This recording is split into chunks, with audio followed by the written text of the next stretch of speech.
আজকে পদার্থের গাঠনিক ধর্ম পর্ব কত? পর্ব 4। পর্ব 4।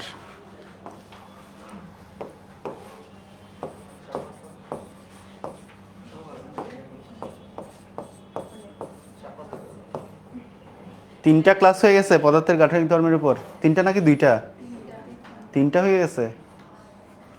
আচ্ছা, ওকে। তাহলে আমরা স্থিতিস্থাপকতা পড়ে ফেলছি।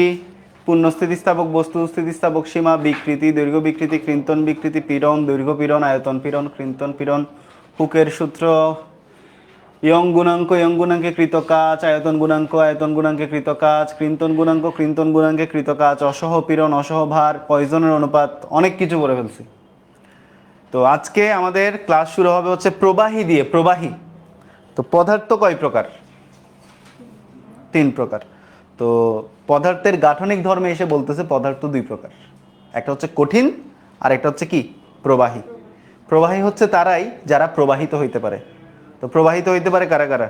তরল আর গ্যাস, এরাই তো প্রবাহিত হইতে পারে। তো একটু ফ্লোগুলো একটু দেখো। পদার্থ, তাই না? পদার্থ কয় প্রকার? 2 প্রকার। একটা হচ্ছে কঠিন। কঠিনের আমরা এতদিন মানে এই বিগত 3টা ক্লাসে কঠিনের প্রপার্টিগুলাই পড়ছি। স্থিতিস্থাপক গুণাঙ্ক, ইয়ং এর গুণাঙ্ক, কৃন্তন গুণাঙ্ক, যা যা পড়ছি কঠিনের প্রপার্টি পড়ছি। এখন আমরা পড়বো লিকুইড এবং গ্যাসের প্রপার্টি। ঠিক আছে? আর একটা হচ্ছে কি প্রবাহী। প্রবাহী কয় প্রকার? 2 প্রকার। একটা হচ্ছে তরল, আর একটা হচ্ছে কি গ্যাস। ওকে, তো এই জিনিসপাতিগুলো নিয়ে আমাদের পড়তে হবে। এখন তোমাদের বইতে বেশ কিছু সংজ্ঞা আছে। সংজ্ঞাগুলো কি কি? সমপ্রবাহ, অসম প্রবাহ, স্থির প্রবাহ, অস্থির প্রবাহ, ধারারেখ প্রবাহ, বিক্ষিপ্ত প্রবাহ। 6টা সংজ্ঞা আছে। তো এই 6টা সংজ্ঞা একটু শিখে ফেলবা। একটা হচ্ছে কি সমপ্রবাহ, আর একটা হচ্ছে কি অসম প্রবাহ। তো সমপ্রবাহ মানে হচ্ছে কি, যদি প্রবাহীর প্রত্যেকটা বিন্দুতে বেগের মানটা সমান থাকে, সমপ্রবাহ। যদি প্রবাহীর প্রত্যেকটা বিন্দুতে বেগের মানটা সমান না থাকে তাহলে কি অসম প্রবাহ। এরপর হচ্ছে কি অস্থির প্রবাহ। আগে হচ্ছে স্থির প্রবাহ। স্থির স্থির প্রবাহ। তো স্থির প্রবাহ কি? তো স্থির প্রবাহ হচ্ছে প্রবাহীর প্রতি নির্দিষ্ট সময় পর পর বেগের দিক আর মান এটা যদি একই ধরনের হয় তখন এটা মোটামুটি প্রবাহটাকে কি মনে হয়, মানে নদী প্রবাহিত হচ্ছে, বাট ইউনিফর্ম মোশনে প্রবাহিত হচ্ছে, স্থির গতিতে প্রবাহিত হচ্ছে বলে আমরা এটা আসলে একটা প্রবাহিত নদী বুঝতে পারতেছি না। নদী কি কখনো স্থির থাকে? নদী কখনো স্থির থাকে না। প্রবাহী অলওয়েজ প্রবাহিত হয়। তো যখন একটা নদী, শাখা নদীগুলা যেমন পদ্মা, মেঘনা, এগুলো কিন্তু অনেক স্রোতস্বিনী নদী। এরপরে কেউ তো আর লঞ্চে করে বরিশাল যাও নাই, গেছো? কেউ লঞ্চে করে বরিশাল যাও নাই? আমি গেছিলাম। আমি গেলে এরপর এই সংজ্ঞাগুলো প্রপারলি বুঝে আসছি ওই সময়। তো কথা হচ্ছে এই যে তোমার যখন পদ্মা নদী, মেঘনা নদী থাকে তখন তোমার ঢেউগুলো অনেক কি থাকে, উত্তাল থাকে। এরপর যখন আস্তে আস্তে শাখা নদীতে প্রবেশ করে, মানচিত্রের মধ্যে দেখো না অনেক বড় একটা নদী, আবার অনেকগুলা জেলার মাঝে মাঝে একটা একটা নদী। তো এই জেলার মাঝে মাঝে যে ছোট ছোট নদীগুলো, এগুলো শাখা নদী। এগুলো শান্ত, একদম স্থির প্রবাহ। তো ওইটা হচ্ছে স্থির প্রবাহ। আর অস্থির প্রবাহ হচ্ছে যেখানে কি অস্থির প্রবাহ, যেমন কি পতেঙ্গা, কর্ণফুলী নদী। ঠিক আছে? তো এটা আসলে স্থিরই ছিল, কিন্তু এই যে এখন জাহাজ তাহাজ এসে এগুলোকে কি বানাই দিছে, নোংরা, অস্থির বানাই দিছে। ঠিক আছে? তো কারণ এখানে এখন আর বেগের মানার দিক এগুলো কি মানে সুন্দর না, সম না। এখানে বাঁকের সৃষ্টি হয়েছে, ডেনসিটি অনেক বেড়ে গেছে। এবার হচ্ছে ধারা রেখ প্রবাহ। ধারা রেখ কি প্রবাহ। একটা হচ্ছে ধারা রেখ প্রবাহ, আর একটা হচ্ছে কি বিক্ষিপ্ত প্রবাহ। এই দুইটা জিনিস তোমাদের সিকিউতে আসবে। কিসের জন্য আসবে? এই দুইটা জিনিস তোমাদের অনুধাবনমূলকে আসবে। তো এগুলো একটু আমাদের ডিটেলে পড়তে হবে। ধারারেখ প্রবাহ, এটাকে ইংলিশে বলে steam line flow. Steam line flow. আর আরেকটা হচ্ছে বিক্ষিপ্ত প্রবাহ বা টারবিউলেন্স ফ্লো।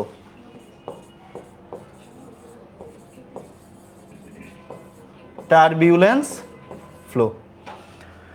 তো এখন আমরা পড়ব ধারারেখ প্রবাহ। তো ধারারেখ প্রবাহ জিনিসটা কি? যদি প্রবাহীর প্রত্যেকটা বিন্দুতে বেগের মান ও দিক অপরিবর্তিত থাকে, ঠিক আছে, এটা হচ্ছে ধারারেখ প্রবাহ। তো ধারারেখ প্রবাহের সংজ্ঞাটা লিখো, লিখো সবাই, যে যদি প্রবাহীর প্রত্যেকটা বিন্দুতে, এই সবাই লিখো, তোমরাও লিখো, লিখো, যদি প্রবাহীর প্রত্যেকটা বিন্দুতে বেগের মান এবং দিক অপরিবর্তিত থাকে তবে তাদেরকে বলা হয় ধারারেখ প্রবাহ। ঠিক আছে, তো ধারারেখ প্রবাহতে কি হবে? প্রবাহীর প্রত্যেকটা বিন্দুতে বেগের মান ও দিক কি থাকবে? প্রবাহীর প্রত্যেকটা বিন্দুতে বেগের মান এবং দিক অপরিবর্তিত থাকবে। প্রবাহীর প্রত্যেক বিন্দুতে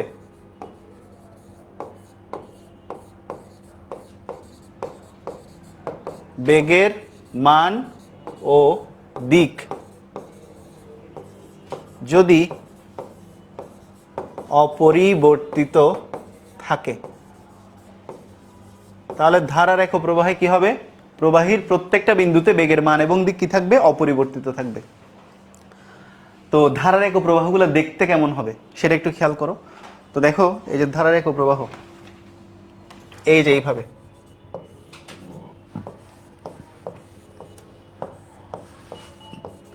এরকম হইতে পারে অথবা কেমন হইতে পারে, এরকমও হইতে পারে, এই বক্র পথেও যেতে পারে। কিন্তু দেখো, বক্রভাবে গেলেও একটা সার্টেন ফ্লো কি করছে? মেনটেন করছে। এখন ধারারেখ প্রবাহের কয়েকটা বৈশিষ্ট্য আছে, বৈশিষ্ট্যগুলো আমাদেরকে কি করতে হবে? শিখতে হবে। তাহলে লিখো ধারারেখ প্রবাহের বৈশিষ্ট্য। এখন লিখবা হচ্ছে ধারারেখ প্রবাহের বৈশিষ্ট্য, লিখো, লিখো ধারারেখ প্রবাহের বৈশিষ্ট্য। ধারারেখ প্রবাহের বৈশিষ্ট্য, 1 নাম্বার বৈশিষ্ট্য হচ্ছে, বলতো, এই যে এখানে চিত্রের মধ্যে তাকাও, এগুলা সব সমান্তরাল না? সরল হইলেও সমান্তরাল, বক্র হইলেও কি সমান্তরাল। তাহলে এগুলো সবাই কি সমান্তরাল। তাহলে প্রথম বৈশিষ্ট্যটা লিখো, যে ধারারেখ প্রবাহগুলো কি হয়? সমান্তরাল হয়। প্রবাহগুলো সমান্তরাল হয়। ধারারেখ প্রবাহের 1 নাম্বার বৈশিষ্ট্য হচ্ছে কি? এই প্রবাহগুলো কি হবে? সমান্তরাল হবে। এখন আমাকে আরেকটা কথা বলো, যে এই যে এই রেখাগুলা, এরা কি একে অপরকে ছেদ করার কোনো চান্স আছে? মানে একটা আরেকটাকে এইভাবে ইন্টারসেক্ট করার কোনো চান্স আছে? নাই। তাহলে লিখো, প্রবাহী কণাগুলা কখনোই পরস্পরকে ছেদ করবে না। প্রবাহী কণাগুলা কখনোই পরস্পরকে ছেদ করবে না। প্রবাহী কণাগুলা কখনোই পরস্পরকে কি করবে না? ছেদ করবে না। এটা একটু লিখো। তাহলে প্রবাহীর প্রত্যেকটা বিন্দুতে বেগের মান এবং দিক অপরিবর্তিত থাকবে। প্রবাহী কণাগুলাই কখনোই পরস্পরকে কি করবে না? ছেদ করবে না। ঠিক আছে, আচ্ছা, তো এগুলো তো বুঝছো। আরো 2-3টা বৈশিষ্ট্য আছে, বই থেকে দেখে নিবা, এগুলাই মেইন বৈশিষ্ট্য। আচ্ছা, আরেকটা বৈশিষ্ট্য ইম্পর্টেন্ট, সেটা হচ্ছে এখানে দেখো তো, আমাদের এই যে ধারারেখ প্রবাহটা, এই প্রবাহটা কেমন? বক্রাকার না? এটা একটু ভালো করে বুঝো। এটা কেমন প্রবাহ? বক্র প্রবাহ না? এখন আমি যদি এই বক্র রাস্তায় একটা যদি স্পর্শক আঁকি, তোমরা বৃত্তে স্পর্শক পড়ছো না? ঠিক সেমভাবে আমরা যদি এই বক্রাকার রাস্তায় একটা যদি স্পর্শক আঁকি, বা এই বক্র পথে আমি যদি একটা স্পর্শক আঁকি, তাহলে সেই স্পর্শকটাই ধারারেখ প্রবাহের বেগের দিক নির্দেশ করে। ঠিক আছে, তাহলে লিখো, ধারারেখ প্রবাহের ক্ষেত্রে, ধারারেখ প্রবাহের ক্ষেত্রে প্রবাহীর গতি বক্রাকার হলে, ধারারেখ প্রবাহের ক্ষেত্রে প্রবাহীর গতি বক্রাকার হলে বক্রপথের স্পর্শক বরাবর ধারারেখ প্রবাহের বেগের দিক নির্দেশ করা হয়। ঠিক আছে, বক্রপথের স্পর্শক বরাবর ধারারেখ প্রবাহের বেগের দিক নির্দেশ করা হয়। ধারারেখ প্রবাহ বক্রাকার হলে বক্রপথের স্পর্শক বরাবর ধারারেখ প্রবাহের বেগের দিক নির্দেশ করা হয়।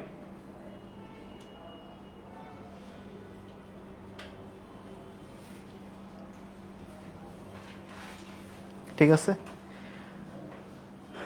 বুঝছো? এটা খুবই ইম্পর্ট্যান্ট একটা ক্রাইটেরিয়া।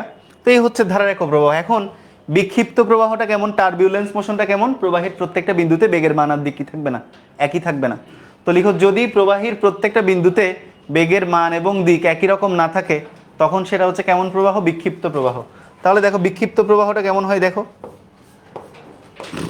এই যে বিক্ষিপ্ত প্রবাহটা হয় মনে করো এরকম, এই যে একটা প্রবাহ এমনে যাচ্ছে, আর একটা প্রবাহ এরকম, আরেকটা প্রবাহ এরকম, আরেকটা এরকম, আরেকটা এরকম, আরেকটা এরকম, এগুলো হচ্ছে কেমন প্রবাহ? বিক্ষিপ্ত প্রবাহ। বুঝতে পারছো? এগুলো হলো বিক্ষিপ্ত প্রবাহ, মানে টার্বিউলেন্স। এরা একে অপরকে কি করছে, এখানে প্রবাহী কণাগুলো একে অপরকে ছেদ করে ফেলছে। ঠিক আছে? এরা কখনোই কি হয় না, সমান্তরাল হয় না। এই যে মুখে যা যা বললাম এগুলোই হলো বিক্ষিপ্ত প্রবাহের বৈশিষ্ট্য। তো তোমাদের পরীক্ষায় অনুধাবনমূলকে আসবে যে ধারারেখ প্রবাহ আর বিক্ষিপ্ত প্রবাহের মধ্যে বৈশিষ্ট্যগুলো লিখো। বুঝতে পারছো? এগুলোই হচ্ছে বৈশিষ্ট্য। ঠিক আছে? তো এই হচ্ছে ধারারেখ প্রবাহ, আর হচ্ছে কি প্রবাহ? বিক্ষিপ্ত প্রবাহ। তো এই যে আমরা দেখি বিমানের শেপ কেমন হয়, দেখো তো, এমন না? বিমানের শেপ, মুখের শেপটা কেমন হয়? মোটামুটি এমন হয় না? অথবা পানির মধ্যে যে মাছ আছে, মাছের মুখের শেপ, ঠিক আছে? অথবা তুমি যদি হেলিকপ্টার চিন্তা করো, কি এরকম নাকি? হ্যাঁ। তো এই যে এই শেপটা, এই শেপটা বা এই শেপটা, এই শেপগুলোকে বলা হয় কেমন শেপ? Streamline shape. কেমন শেপ? স্ট্রিমলাইন শেপ, ধারা রেখো শেপ। তো এই শেপগুলোর একটা বিশেষত্ব আছে। যেমন নর্মালি বিমানের শেপ এরকম না অলওয়েজ, প্রত্যেকটা বিমানের ওভারঅল, বিমান বা হেলিকপ্টার ওভারঅল প্রত্যেকটা বিমান বলো বা হেলিকপ্টার এরকম না, এরকম। তো এই শেপটার সুবিধা কি? তো এই শেপটার সুবিধা কি সেটা বোঝার জন্য এই শেপটা না থাকলে কি হইতো সেটা আমাদেরকে বুঝতে হবে। তো তুমি চিন্তা করো একটা বিমান এরকম, একটা বিমান মনে করো এরকম, মনে করো যে পাইলট যেখানে বসে সেই জিনিসটা এরকম। এখন চিন্তা করো বিমান যেদিকে যাই, মানে অ্যারোডাইনামিক্সের একটা কনসেপ্ট আছে। কনসেপ্ট হচ্ছে বাতাস যেদিকে চলে সেদিকে কখনোই বিমান চলতে পারে না। বুঝছো? অ্যারোডাইনামিক্সটা বেসড হয়েছে রিভার্স টু দ্য ওয়াইন্ড। বাতাস যেদিকে চলবে ঠিক তার বিপরীতেই বিমানটাকে চালায় নিতে হবে। অ্যান্ড এই যে বাতাস যেদিকে যাচ্ছে ঠিক তার বিপরীতে বিমানটাকে চালায় নেওয়ার জন্য এখানে বাতাসের একটা বাধা কাজ করতেছে না? এটাকে বলা হয় হিন্ড্রেন্স বা বাতাসের বাধা। এই বাধাটাকে ওভারকাম করে বিমান চালাতে হবে। আদারওয়াইজ যেদিকে বাতাসের ফ্লো, বাতাসের ফ্লো আবার নর্মাল ফ্লো না, এই নর্মাল এসির বাতাস, ফ্যানের বাতাস এমন না। বাতাসের ফ্লো কতটা ভয়ঙ্কর সেটা আমরা যখন ঘূর্ণিঝড় হয় তখন টের পাই, তাই তো? তো এবার তুমি চিন্তা করো একদম স্ট্র্যাটোস্ফিয়ার, যেখানে বিমান চলতেছে, ওই জায়গার বাতাসটা তুমি ইমাজিন করতে পারো যে কোন রকমের বাতাস হবে। অথবা তুমি এটা ইমাজিন করতে পারো, তুমি মনে করো মানে ওই যে 10 নম্বর মহাবিপদ সংকেত, অনেকে আছে না 10 নম্বর মহাবিপদ সংকেতে কক্সবাজার যায়, আছে না, দেখতে যাই, এই যে এরকম সমুদ্রের সামনে গিয়ে হাত তুলে দেয়, এই আসো আমরা অপেক্ষা করতেছি এরকম। তো যাই হোক, এখন কথা হচ্ছে ওই সময় যখন বাতাস যখন প্রবাহিত হয়, মনে করো অনেক স্পিডে ঘূর্ণিঝড় চলতেছে, কারণ ওই ওই বাতাসটাও কি মানুষটাকে উড়াই নিতে পারে? মানে খুব রেয়ার কেস, উড়ে তো যায় না, মানুষ তো উড়ে যায় না, দাঁড়াই থাকতে পারে। তো তুমি চিন্তা করতে পারো, এটা এটা কেন বললাম, হেলিকপ্টার থেকে ফ্রি ফল করতে দেখছো? এই যে হেলিকপ্টার থেকে ফ্রি ফল করে, এরপর অনেকক্ষণ হাত পা ছড়াই উড়ানোর পরে এরপর সে একটা পিছন থেকে প্যারাশুট খুলে দেয়। তো এইখানে এমন কি আছে যে মানুষটাকে, জলজন্ত একটা মানুষকে ভাসায় রাখতেছে? ঠিক আছে? সেটা যত কেজির মানুষই হোক ভেসে থাকবে। ঠিক আছে? সেটা এই যে তুহিনের মতো হোক কিংবা পিপ্পলের মতো হোক, ঠিক আছে, তো ভেসে থাকবে। তাহলে কাহিনীটা কি? কাহিনীটা হচ্ছে এই যে বাতাসের স্ট্র্যাটোস্ফিয়ারে বাতাসের যে ডেনসিটি এটা অনেক বেশি, স্পিডটা অনেক বেশি, তো ভেসে থাকবে। তো কথা হচ্ছে এত কিছু থাকার পরেও বাতাসের দিকে যদি তুমি বিমানটা চালাও তাহলে এখানে দুর্ঘটনা ঘটার চান্স থাকে বেশি। সো অ্যারোডাইনামিক্সটা এমনভাবে সেট করা হয় যে বাতাসের গতির বিপরীতে বিমানকে কি করতে হবে, চালাইতে হবে। ঠিক আছে? তো এই যে বিভিন্ন বিমানবন্দরগুলোতে দেখবা, মানে মনে করো যে দেওয়া আছে রানওয়ে দেওয়া আছে একরকম, রানওয়ের কিন্তু দুই দিকেই বিমান উঠানামা করতে পারে, সেটা কি জানো তোমরা?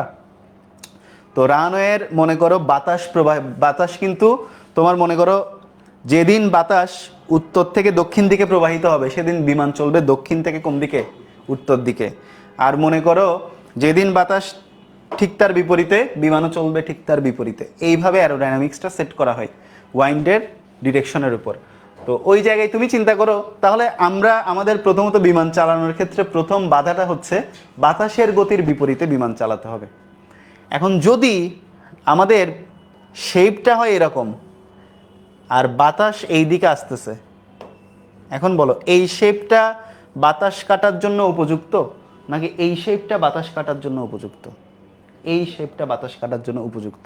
এই শেপটাকে বলা হয় স্ট্রিমলাইন শেপ বা ধারারেখ প্রবাহ। সো এই শেপগুলো থাকলে বাতাস কেটে বাতাসের বিপরীতে যাইতে সুবিধা হয়। আর মাছের ক্ষেত্রে এই শেপটাও দেখো, মনে করো একটা মাছ এরকম,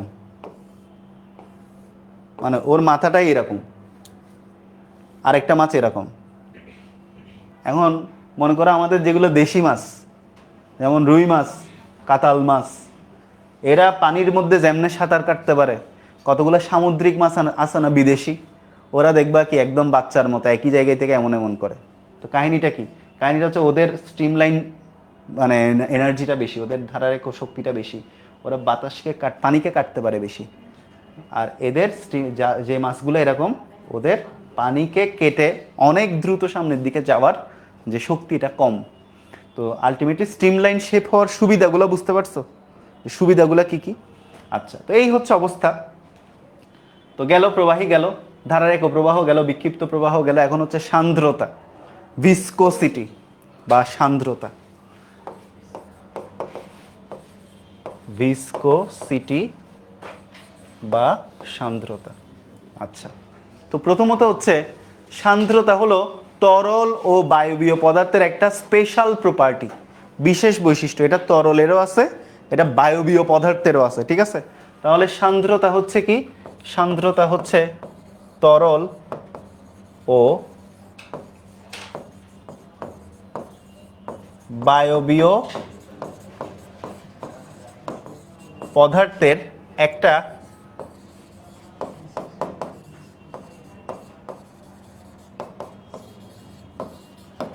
বিশেষ ধর্ম। এখন এই সান্দ্রতা বোঝানোর জন্য আমাদের দুইটা জিনিস বুঝতে হবে। সেটা হচ্ছে, মনে করো তোমাকে খোলা মাঠে দৌড়াইতে দেওয়া হয়েছে, এবার মনে করো তোমাকে এক গলা পানির মধ্যে দৌড়াইতে দেওয়া হয়েছে, কষ্ট কোথায় বেশি? মাঠে না পানিতে? পানিতে কষ্ট বেশি। আবার মনে করো এটা একটা সুইমিং পুল, তো সুইমিং পুলের অনেকগুলো লেয়ার আছে। মনে করো এটা একটা লেয়ার, এটা একটা লেয়ার, এটা একটা লেয়ার, এটা একটা লেয়ার, এটা একটা লেয়ার। এখন একটা মানুষ মনে করো এই লেয়ারে সাঁতার কাটতেছে, আরেকটা মানুষকে মনে করো এই লেয়ারে সাঁতার কাটতে দেওয়া হয়েছে। এখন বলো কে স্বাচ্ছন্দ্যে সাঁতার কাটতে পারবে? তোমরা হাসতেছো কেন? যাই হোক, তো কে স্বাচ্ছন্দ্যে সাঁতার কাটতে পারবে, এটা নাকি এটা উপরেরটা? মানে ওর সাঁতার কাটতে কষ্ট কম হবে আর ওর সাঁতার কাটতে কষ্ট বেশি হবে। তো তাহলে দেখো, আচ্ছা নর্মালি তুমি, এখন তো আমি শুধু কষ্টের কথা বলতেছি, এখন একটু মানে আরামের কথা বলি। তুমি খোলা মাঠে দাঁড়াই থাকলে কোনো কষ্ট আছে? পানির মধ্যে যদি দাঁড়াই থাকো কোনো কষ্ট আছে? দাঁড়িয়ে থাকলে কষ্ট আছে? কি কষ্ট? কোথায় কষ্ট? পানির মধ্যে স্থির দাঁড়াই আছো, খোলা মাঠে দাঁড়াই আছো, একই তো জিনিস, কষ্ট তো নাই। দৌড়াইতে গেলে কষ্ট, তাই না? মানে তুমি পানির ভিতরে যদি দাঁড়াই থাকবা, তোমাকে আলাদা করে কোনো বল প্রয়োগ করা লাগছে? কিছু করা লাগতেছে? লাগতেছে না তো, তাহলে দাঁড়াই থাকতে কষ্ট কিসের? দাঁড়াই থেকে কষ্ট নাই। আর খোলা মাঠে দৌড়াইতেছো, এই যে বাচ্চারা যেমন খোলা মাঠে দৌড়াই, তো কোনো কষ্ট নাই। কিন্তু যখন ওই বাচ্চাটাকে মনে করো যে সুইমিং পুলের মধ্যে দৌড়াইতে দেওয়া হয়েছে, ও দৌড়াইতে পারবে? ও একই জায়গায় থেকে হাত হাত দিয়ে পানি নাড়বে আর কি। তো যাই হোক, তো কথা হচ্ছে এই পানির মধ্যে যখন দৌড়াবা কষ্টটা একটু বেশি। কারণ হচ্ছে তুমি পানির মধ্যে যতক্ষণ স্থির দাঁড়াই আছো, তখন তোমাকে পানি কোনো বাধাদানকারী বল দিচ্ছে না। যখনই তুমি পানির সাপেক্ষে গতিশীল হতে চাচ্ছ, তখন তুমি যেই দিকে গতিশীল হতে চাইবা তার বিপরীতে প্রত্যেকটা লেয়ারেই পানি তোমাকে একটা কি দিবে? আপেক্ষিক বাধা দিবে। বাধাটা কেন আপেক্ষিক? কারণ তুমি যখনই গতিশীল হতে চাচ্ছ তখনই বাধা দিচ্ছে। তুমি স্থির হয়ে গেছো, তরলও কি হয়ে গেছে? স্থির হয়ে গেছে। এই কারণেই বাধাটা একটা আপেক্ষিক বাধা। তাহলে প্রবাহীর অভ্যন্তরে যে ধর্মের কারণে প্রবাহীর প্রত্যেকটা স্তরে আপেক্ষিক গতি বাধাগ্রস্ত হয় সেই ধর্মটাই হচ্ছে কি সান্দ্রতা বা ভিসকোসিটি। বুঝতে পারছো? তাহলে সান্দ্রতা বা ভিসকোসিটি কি, সংজ্ঞাটা একটু লিখো। আর এটা তো লিকুইডের ক্ষেত্রে দেখালাম, আর গ্যাসের ক্ষেত্রে কোনটা? ওই যে হেলিকপ্টার থেকে ফ্রি ফল করছে, সাথে সাথে তাকে কিন্তু ফেলে দেয় না, একটা বাধা দিয়ে তাকে ধরে রাখা হয়, কিন্তু আস্তে আস্তে সে বায়ুমণ্ডলের লেয়ারগুলো ভেদ করে করে পড়তে থাকে।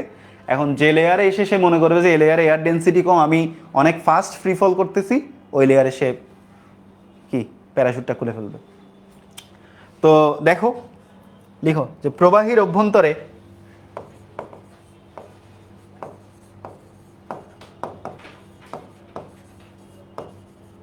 প্রবাহীর অভ্যন্তরে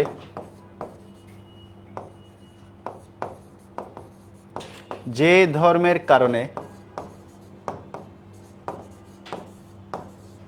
প্রতি স্তরে আপেক্ষিক গতি বাধাগ্রস্ত হয়,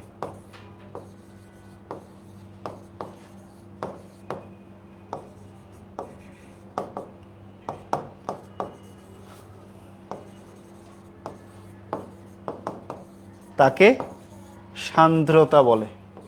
তাকে কি বলে? সান্দ্রতা বলে। প্রবাহীর অভ্যন্তরে যে ধর্মের কারণে প্রতি স্তরে আপেক্ষিক গতি কি হয়? বাধাগ্রস্ত হয়, তাকেই বলে সান্দ্রতা। এবং সান্দ্রতার কারণে যে বল সৃষ্টি হয় তাকে কি বলে?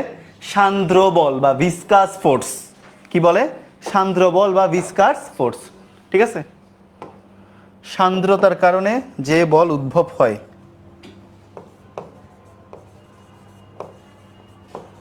সান্দ্রতার কারণে যে বল সৃষ্টি হয় তাকে সান্দ্র বল বলে। কি বলে? সান্দ্র বল বলে। তোমরা যে ফাউন্টেন পেন দিয়ে লিখতেছো, মানে এই যে বল পেন দিয়ে লিখতেছো, বল পেন থেকে যে কালি বের হচ্ছে, এটাও কিন্তু সান্দ্রতার একটা কি কারণ। ঠিক আছে? বল পেন ঘুরাইলে যে কালি বের হচ্ছে, এই যে আপেক্ষিক গতির জন্য বল পেনের আপেক্ষিক গতি কলমের কালিতে একটা বাধা সৃষ্টি করতেছে, কলমের কালিটা ওই বাধার বিপরীতে কাজ করে বের হচ্ছে, এটাও কিন্তু সান্দ্রতা। ঠিক আছে? আচ্ছা, তো এখন কথা হচ্ছে আমরা সান্দ্রতা বুঝলাম, এখন এইগুলা বাদ দিয়ে আমরা এখানে এখন ম্যাথমেটিক্যাল জিনিসে যাই। তো আমরা যে কোনো দুইটা লেয়ার চিন্তা করলেই হয়ে যাবে। তো মনে করো যে কোনো কিছু, মনে করো এটা হচ্ছে একটা লেয়ার। বোর্ডের দিকে মনোযোগ দাও, সবাই বোর্ডের দিকে মনোযোগ দাও। এটা একটা লেয়ার, একটা অবজেক্ট এদিকে ডিভি বেগে প্রবাহিত হচ্ছে, এবং এই লেয়ারের মধ্যে যে দূরত্ব সেটা হচ্ছে কত? ডিওয়াই। তো আমরা যদি ডিভি এর সাপেক্ষে ডিওয়াইকে প্লট করি, মানে ডিভি বাই ডিওয়াই লিখি, তাহলে এই যে এই লেয়ারের সাপেক্ষেই তো সে একটা নির্দিষ্ট বেগে চলতেছে, তাই না? একটা লেয়ারের, মনে করে এখানে পানির অনেকগুলা লেয়ার, আপার লেয়ার, আরেকটু গভীরের লেয়ার, আরেকটু গভীরের লেয়ার, আরেকটু, প্রত্যেকটা লেয়ার আলাদা আলাদা, এবং প্রত্যেকটা লেয়ারে আপেক্ষিক বাধাটাও আলাদা আলাদা, তাই না? এই জন্যই বললাম এই লেয়ারে সাঁতার কাটা যতটা সোজা, তার ঠিক পরের লেয়ারে আরেকটু কঠিন, তার ঠিক পরের লেয়ারে আরও কঠিন, তার একদম গভীর লেয়ারে আরও কঠিন। তাহলে যত একই লেয়ারে যতই নিচের দিকে নামতে থাকবা ততই সান্দ্রতা বাড়বে। বুঝা গেছে সবার? আচ্ছা, তো এখন কথা হইলো আমাদের এই যে এই লেয়ারটার সাপেক্ষে এই লেয়ারের মধ্যে দূরত্ব হচ্ছে মনে করো ডিওয়াই, এই ডিওয়াই লেয়ারের সাপেক্ষে কোনো একটা অবজেক্ট ডিভি বেগে চলতেছে, তাহলে ডিওয়াই এর সাপেক্ষে আমরা ডিভি যদি লিখি সেটাকে বলা হয় ডিভি বাই ডিওয়াই, এবং এটাকে বলে বেগ অবক্রম। কি বলা হয়? বেগ অবক্রম। এটা হচ্ছে বেগ অবক্রম।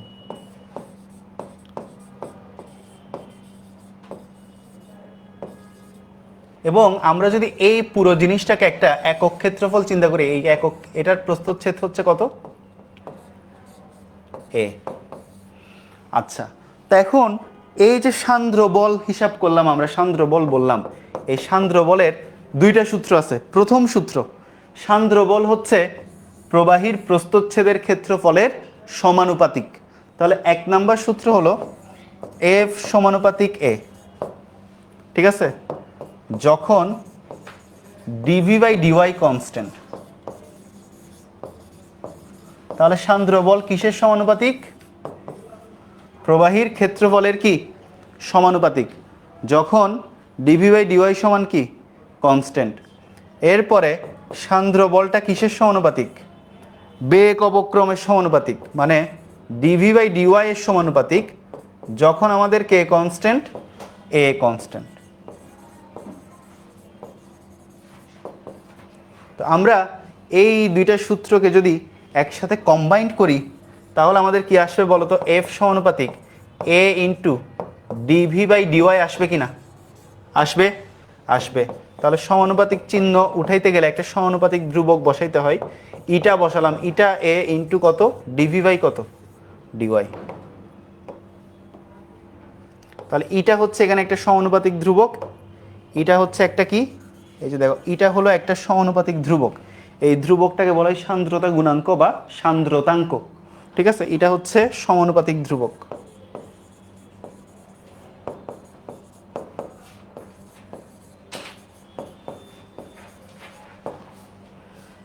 একে সবাই লিখে ফেলো কথাগুলা, সান্দ্রতা গুণাঙ্ক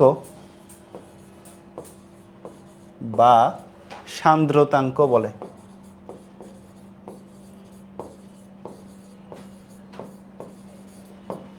এটা হচ্ছে একটা সমানুপাতিক ধ্রুবক, এটাকে সান্দ্রতা গুণাঙ্ক বা সান্দ্রতাঙ্ক বলে।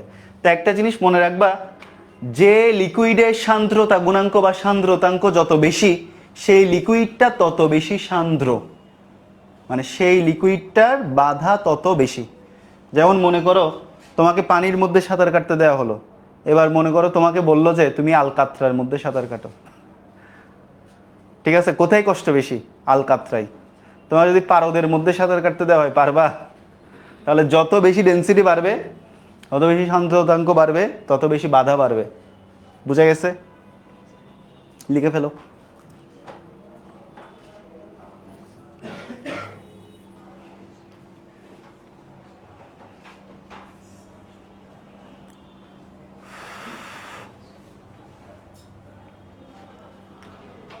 লিখে ফেলো, লিখে ফেলো ফাস্ট।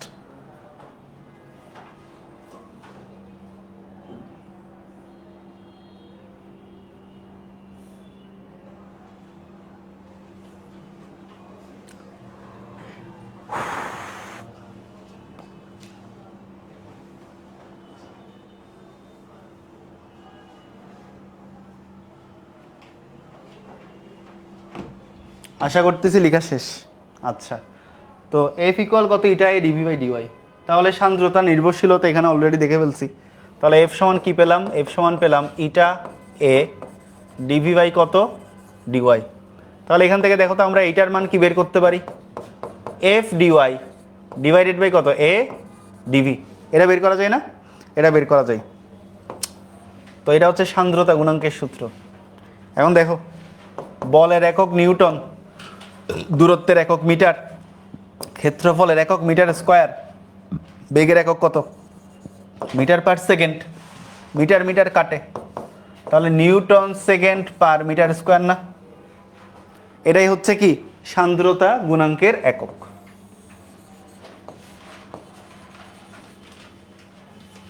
এটাকে ইকুয়েশন নাম্বার 1 দাও। আচ্ছা, 1 নাম্বার ইকুয়েশন আমরা একটা কাজ করি, দেখো 1 নং সমীকরণে যদি কথা কম এ সমান 1 মিটার স্কোয়ার হয়, এ সমান 1 মিটার স্কোয়ার মানে কি একক প্রস্থচ্ছেদের ক্ষেত্রফল, আর ডিভি বাই ডিওয়াই সমান যদি 1 হয়, তো ডিভি বাই ডিওয়াই সমান 1, এটার মানে কি, এটার মানে হচ্ছে একক বেগ অবক্রম। ঠিক আছে, তাহলে দেখো একক বেগ অবক্রমে এবং একক প্রস্থচ্ছেদের ক্ষেত্রফলের মধ্য দিয়ে আমরা এই মানগুলা যদি এখানে 1 নম্বরে বসাই, এই মানগুলা আমরা যদি 1 নম্বরে বসাই তাহলে কি পাবো, এফ সমান ইটা ইন্টু 1 ইন্টু 1 না? তাহলে এফ ইকুয়াল কত ইটা না? এটার তাৎপর্য কি?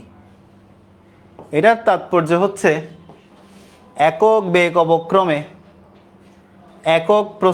একক প্রস্থচ্ছেদের ক্ষেত্রফলের মধ্য দিয়ে একক বেগ অবক্রমে যে পরিমাণ সান্দ্র বল সেটাই সান্দ্রতা গুণাঙ্ক। এটার তাৎপর্য হচ্ছে এটাই। তাহলে লিখে ফেল, অর্থাৎ একক বেগ অবক্রমে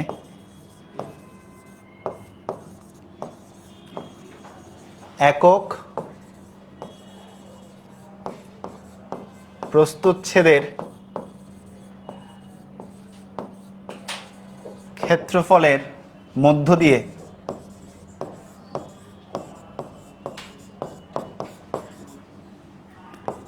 যে পরিমাণ সান্দ্র বল তাহাই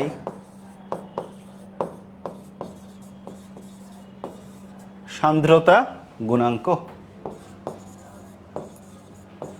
তাহাই কি? সান্দ্রতা গুণাঙ্ক। ক্লিয়ার সবার? বুঝছো? বুঝে গেছে? লিখে ফেলো। একক বেগ অবক্রমে একক প্রস্থচ্ছেদের ক্ষেত্রফলের মধ্য দিয়ে যে পরিমাণ সান্দ্র বল সেটাই হচ্ছে কি? সান্দ্রতা গুণাঙ্ক।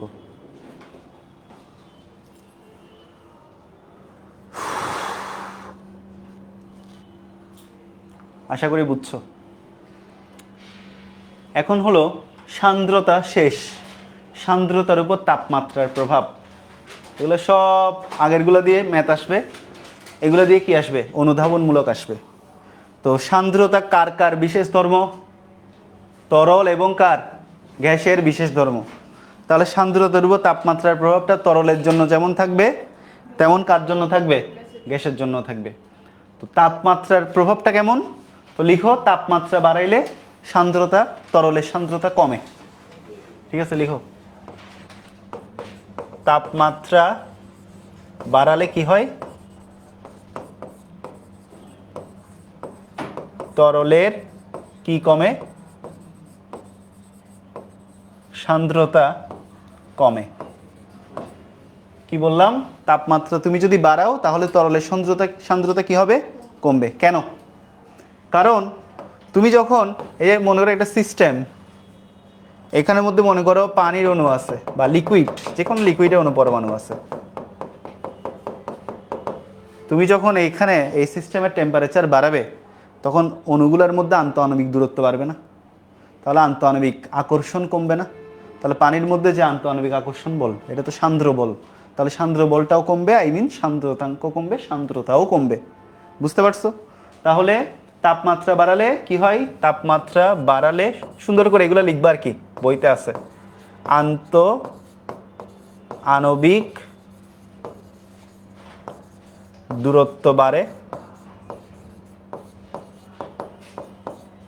আন্তঃকণা আকর্ষণ কমে,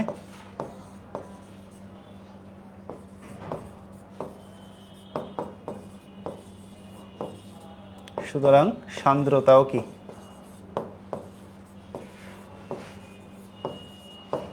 এই জন্য খেয়াল করবা, ঠান্ডা পানি সুইমিং পুলের চাইতে গরম পানি সুইমিং পুলে সাঁতার কাটা অধিক স্বাচ্ছন্দ্য, অধিক আনন্দদায়ক বা অধিক স্বাচ্ছন্দ্য। কারণ ঠান্ডা পানিতে তুমি যে স্পিডে সাঁতার কাটবা, গরম পানিতে তুমি তার চাইতে আরো বেশি স্পিডে সাঁতার কাটতে পারবা। বুঝছো? কারণ যখন গরম পানি তখন হচ্ছে এখানে আন্তঃকণা আকর্ষণ বল অলরেডি কম, ওইখানে তোমার আপেক্ষিক বাধাটাও কি হবে? কম হবে। এখন এই যে সান্দ্রতার উপর তাপমাত্রার প্রভাবের একটা ইকুয়েশন আছে কেলভিনের। ইকুয়েশনটা কেমন দেখো? ইকুয়েশনটা হচ্ছে লগ ইটা সমান এ plus B by T. Log ইটা সমান কত? এ প্লাস বি বাই কত? টি। এটা কোত্থেকে আসছে? এটা কেলভিন দিছে। কোত্থেকে আসছে সেটার জন্য তোমাকে আরেকটু উচ্চমার্গীয় ফিজিক্স পড়তে হবে। তো এটার জন্য তোমাদের বড় হয়ে ফিজিক্সে, থিওরিটিক্যাল ফিজিক্সে পড়তে হবে। So don't do that. এটা কেলভিনের সূত্র। এই ইটাটা হচ্ছে সান্দ্রতা গুণাঙ্ক, এ আর বি হচ্ছে এখানে কনস্ট্যান্ট বা ধ্রুবক, আর টি হচ্ছে আমার এখানে কি? তাপমাত্রা। ঠিক আছে?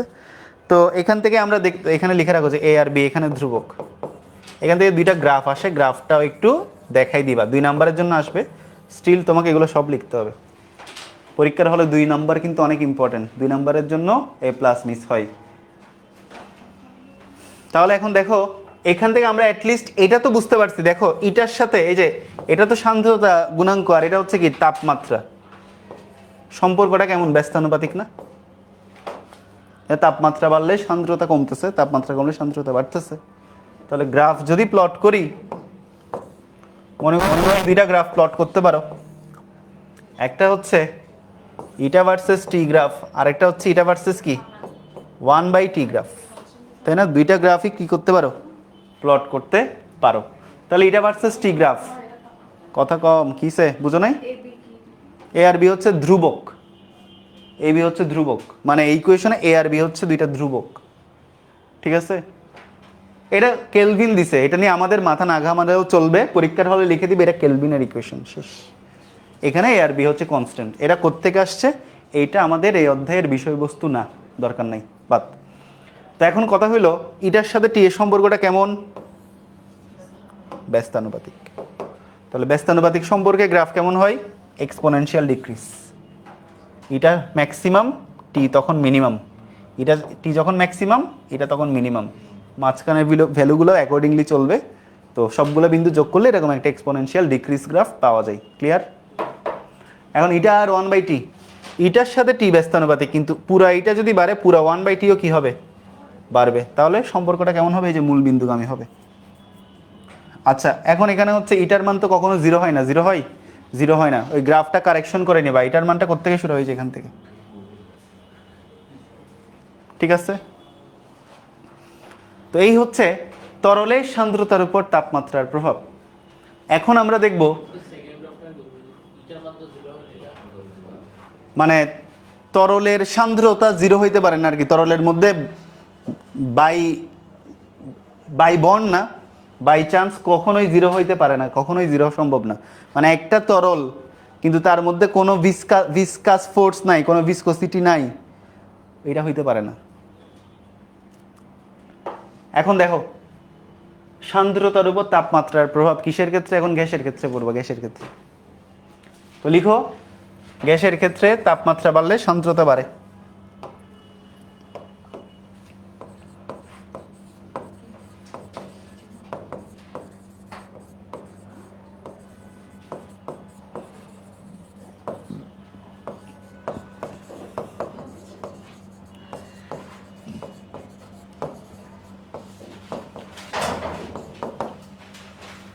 গ্যাসের ক্ষেত্রে তাপমাত্রা বাড়লে কি বাড়ে? সান্দ্রতা বাড়ে। কেন বাড়ে? এটা ওইটাই আসে, এটাতে জাস্ট এমনিতে জেনে রাখো কেন বাড়ে। কারণ হচ্ছে তাপমাত্রা, গ্যাসের তো আবার নির্দিষ্ট কোনো আকার নাই, তাহলে ওদের আন্তঃকণা দূরত্ব আসলে আছে? মানে ওরা তো ইচ্ছা মতন পরিবেশে কি করে, ছড়াই ছিটাই থাকে, তাই না? ওদের মধ্যে আন্তঃকণা দূরত্বের কোনো কনসেপ্ট আছে? নাই। তো গ্যাসের ক্ষেত্রে যেটা হয় সেটা হলো কোনো একটা সার্টেন জায়গার গ্যাসকে বা কোনো একটা সার্টেন সিস্টেমের মধ্যে এনে তুমি যদি এটা হিট দাও, তখন এই গ্যাসের মধ্যে থাকা অণুপরমাণুগুলোর কি বাড়বে? ইন্টারনাল এনার্জি বাড়বে, তাই তো? তো ইন্টারনাল এনার্জি যদি বাড়ে, তখন যেটা হবে সেটা হলো ওই গ্যাসের অণুপরমাণুগুলা অন্য কোনো একটা সিস্টেমের অণুপরমাণুকে বাধা দিবে বেশি। তো এত কঠিন জটিল আলাপে না গিয়ে একদম মানে প্র্যাকটিক্যাল এক্সাম্পল দেই। তোমরা তো তোমাদের লাইফে কখনো স্কাই ড্রাইভিং করো নাই, তো এটা করলে বুঝতে পারতা। তো আজকে ইউটিউবে গিয়ে সার্চ করবা, সেটা হচ্ছে ওই যে অনেক সময় নেপালের মধ্যে যখন তোমার অনেক ফগ মিস্ট এগুলো থাকে, মানে রোদ নাই, তখন স্কাই ডাইভিং করতে গিয়ে হারাই গেছে আর ফিরে আসে নাই, এরকম হয়েছে। তো যখন তোমার মানে তোমার হচ্ছে কি অনেক মিস্ট থাকে, ফগ থাকে, সূর্যকে দেখা যায় না, তখন গ্যাসের অণুপরমাণুগুলো একদম কি থাকে, ওই অণুপরমাণুগুলো ইন্টারনাল এনার্জি থাকে না। তখন মনে করো কেউ হচ্ছে তোমার ওই যে প্যারাশুট নিয়ে কি করলো, স্কাই ড্রাইভিং করলো, তখন দেখা গেছে তাকে গ্যাসের মানে লেয়ারটা বা বায়ুর লেয়ারটা যে পরিমাণে বাধা দেওয়ার কথা ওই পরিমাণে বাধা দিতে পারে নাই।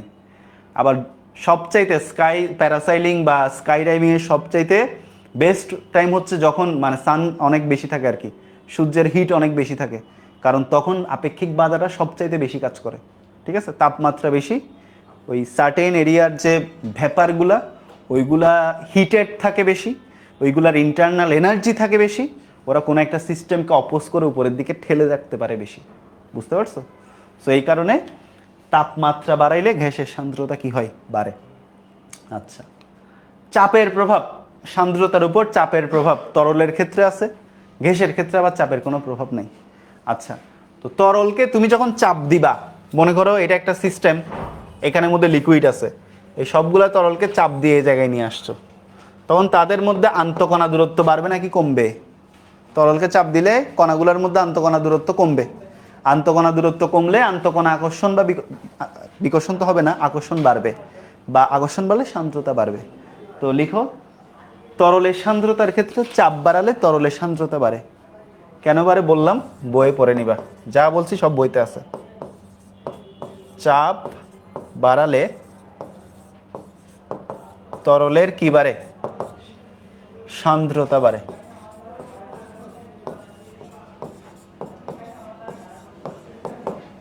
ঠিক আছে? আর গ্যাসের ক্ষেত্রে চাপের কোনো প্রভাব নেই, গ্যাসের সান্দ্রতার উপর চাপের কোনো প্রভাব নেই। লিখে রাখো, গ্যাসের সান্দ্রতার উপর চাপের কোনো কি নাই? চাপের কোনো প্রভাব নাই।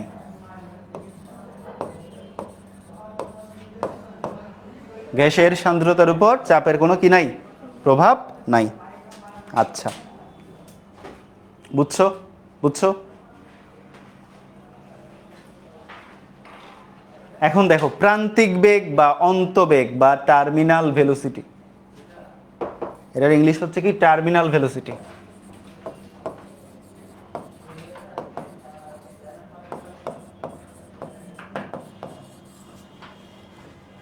আচ্ছা, অভিকর্ষজ ত্বরণের সংজ্ঞা আমরা সবাই জানি। অভিকর্ষজ ত্বরণ কাকে বলে?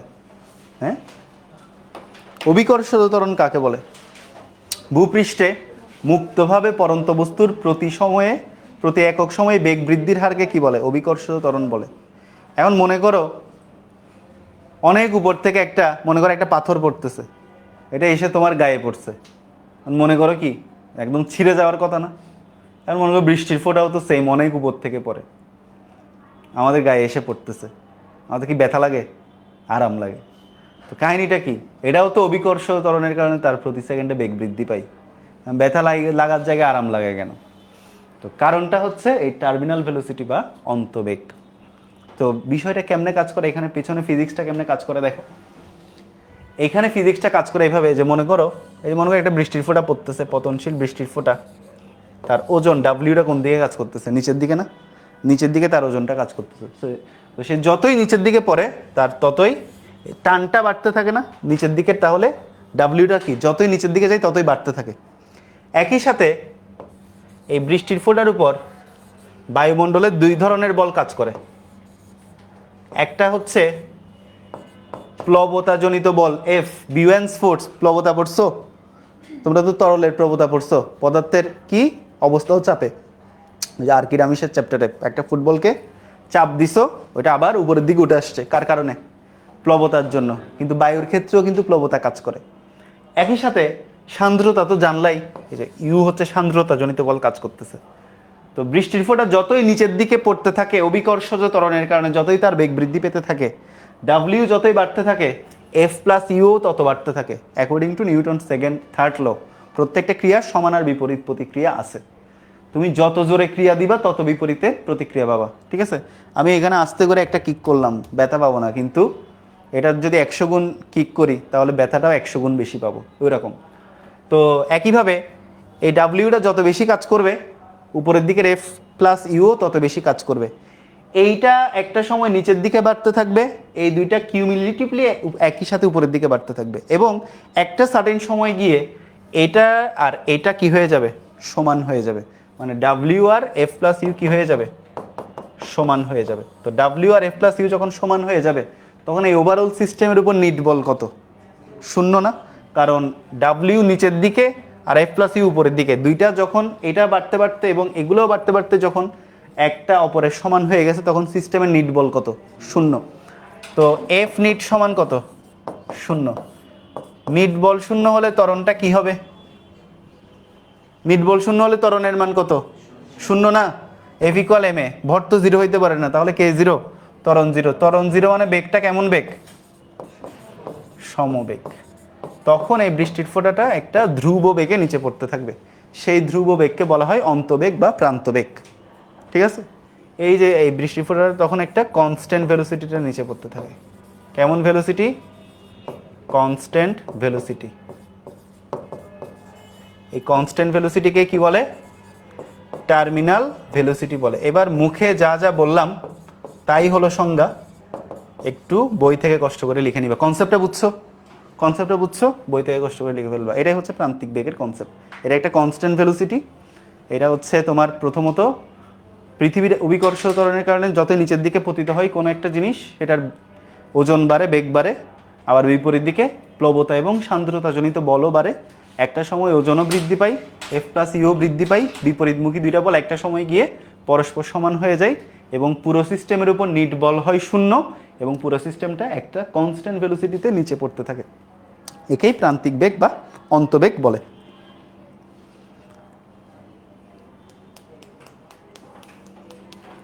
লিখে ফেলো।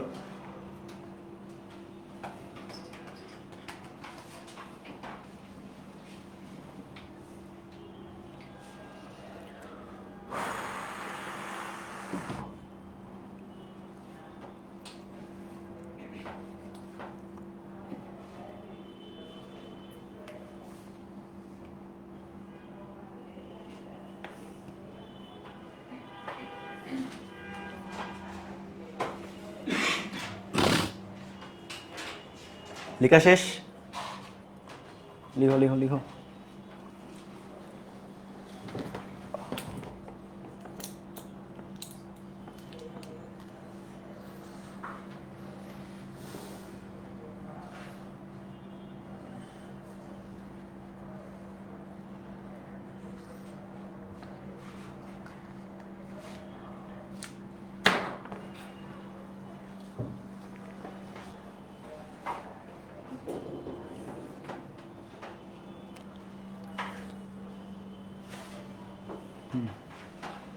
এখন হচ্ছে স্টোকসের সান্দ্র বলের সূত্র, সোজা এবং ছোট। দেখো তো স্টোকস হচ্ছে একজন বিজ্ঞানীর নাম, হার্ড স্টোক না আবার,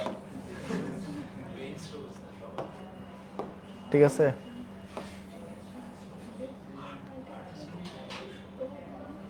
তো মনে করো এইখানে এইখানে কি আছে? কথা কম। এইখানে কি আছে? এখানে একটা ইটা সান্দ্রতা গুণাঙ্ক বিশিষ্ট তরল আছে।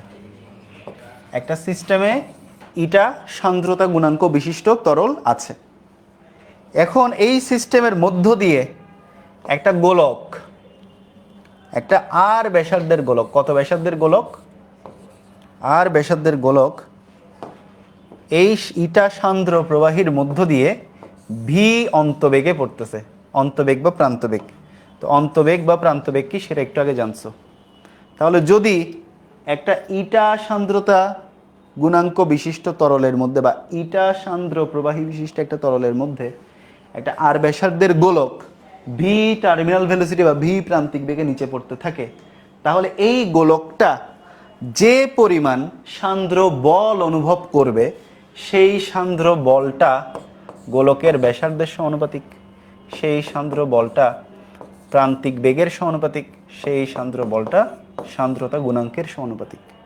এখন এই তিনটা সমীকরণ আমরা যদি একসাথে করি, কম্বো করি, তাহলে আর ইটা ভি, সুতরাং এফ সমান সমানুপাতিক চিহ্ন উঠে দিলে একটা সমানুপাতিক ধ্রুবক বসবে স্টোকস, সেই সমানুপাতিক ধ্রুবককে বসাইছে 6 পাই আর ইটা ভি। এটাই হলো স্টোকসের সান্দ্র বলের সূত্র। এফ ইকুয়াল কত? 6 পাই আর ইটা ভি। লিখে ফেলো।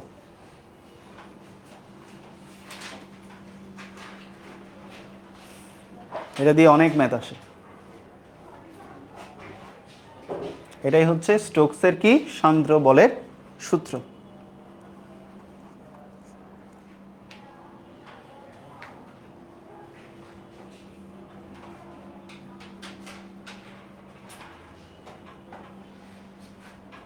আমাদের আর এক ক্লাসে থিওরি শেষ।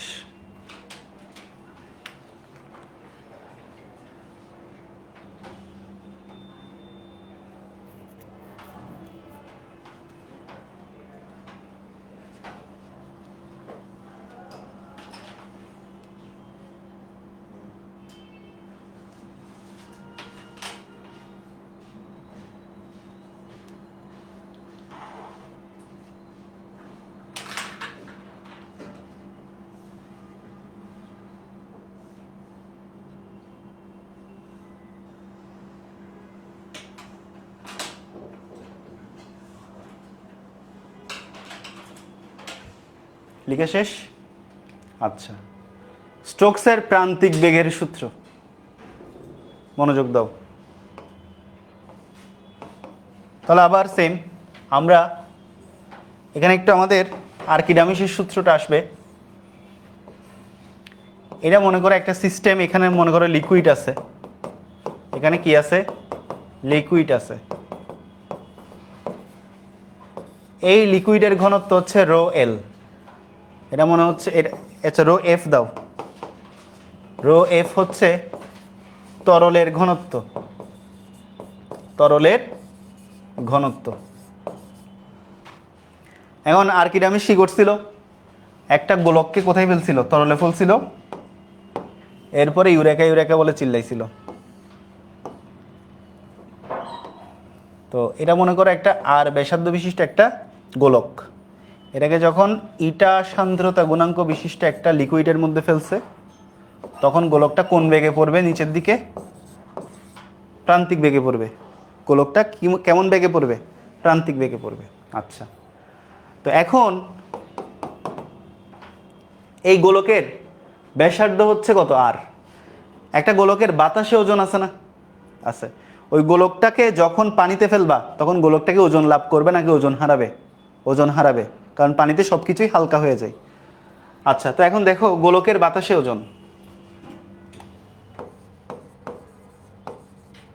গোলকের বাতাসে ওজন W সমান কত? mg। আচ্ছা, এই যে গোলকটার কথা আমরা বলছি, এই গোলকের ঘনত্ব মনে করো রো এস, মানে রো সলিড। এটা হচ্ছে কি? কঠিনের ঘনত্ব। একটা হচ্ছে তরলের ঘনত্ব, আর একটা হচ্ছে কি? কঠিনের ঘনত্ব।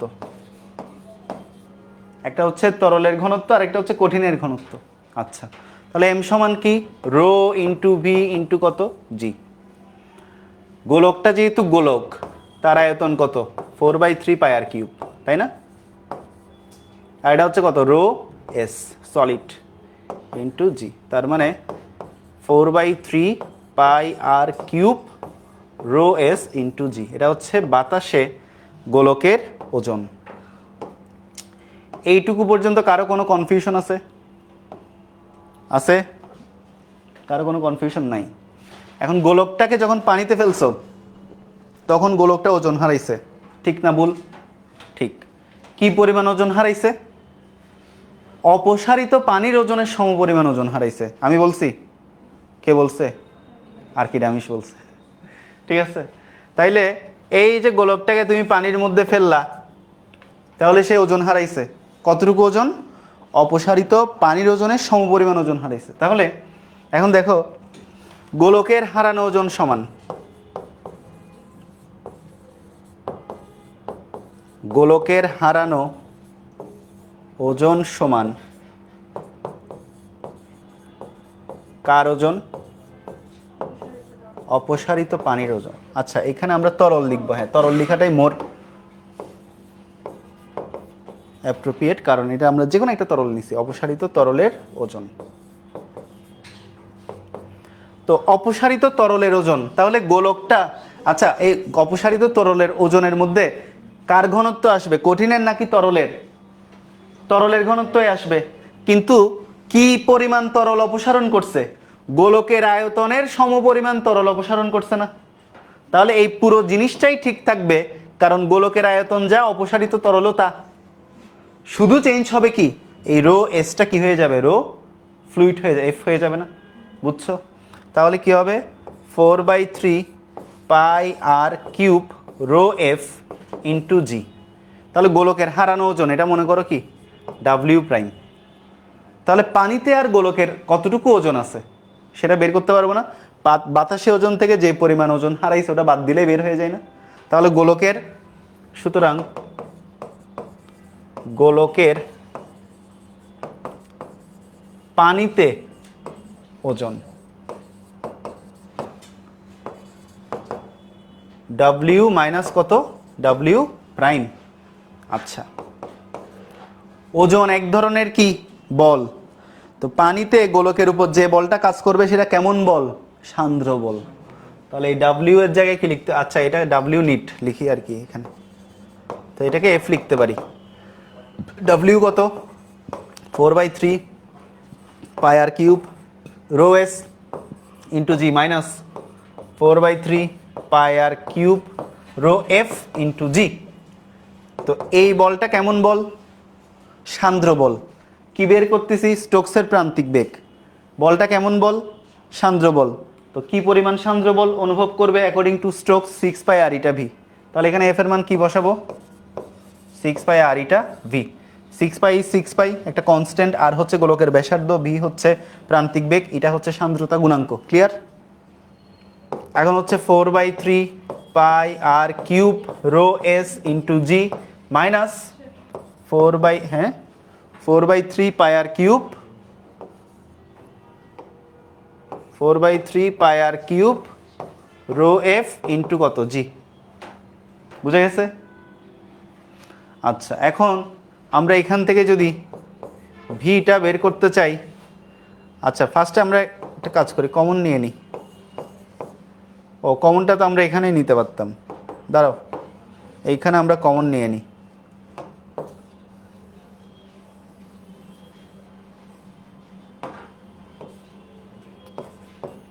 Four by three pi R cube G common নিলে, জিটা পরে দিয়ে দিই, rho S minus rho F into কত? জি।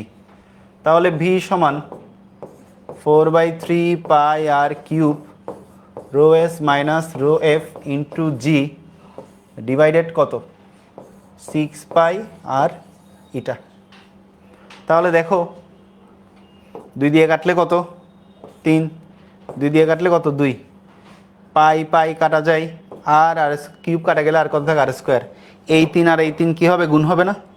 তাহলে কি থাকে? উপরে আছে 2, তাহলে 2 এখানে আছে আর স্কোয়ার নিচে আছে কত? এই 3 আর এই 3 গুণ হবে, তাহলে 9। 2 আর square by 9 rho S minus rho F into G divided by ইটা। এটাই হলো স্টোকসের প্রান্তিক বেগের ইকুয়েশন, যেখানে আর হচ্ছে গোলকের ব্যাসার্ধ, রো এস হচ্ছে density of solid, rho F হচ্ছে ডেন্সিটি অফ ফ্লুইড, ইটা হচ্ছে সান্দ্রতা গুণাঙ্ক, আর জি হচ্ছে কি? অভিকর্ষজ ত্বরণ। আমরা দেখতে পাচ্ছি প্রান্তিক বেগ এবং সান্দ্রতা গুণাঙ্ক পরস্পর ব্যস্তানুপাতিক। স্বাভাবিকভাবেই যে তরলের সান্দ্রতা গুণাঙ্ক বেশি, ওই তরলে কোনো একটা বস্তুর প্রান্তিক বেগ কম। ক্লিয়ার? শেষ, চ্যাপ্টার শেষ। চ্যাপ্টার শেষ না, সরি, পৃষ্ঠটান বাকি। আর পৃষ্ঠটান, পৃষ্ঠশক্তি, কৈশিকতা বাকি, এগুলো পড়লেই অধ্যায় শেষ। আমরা নেক্সট ক্লাসে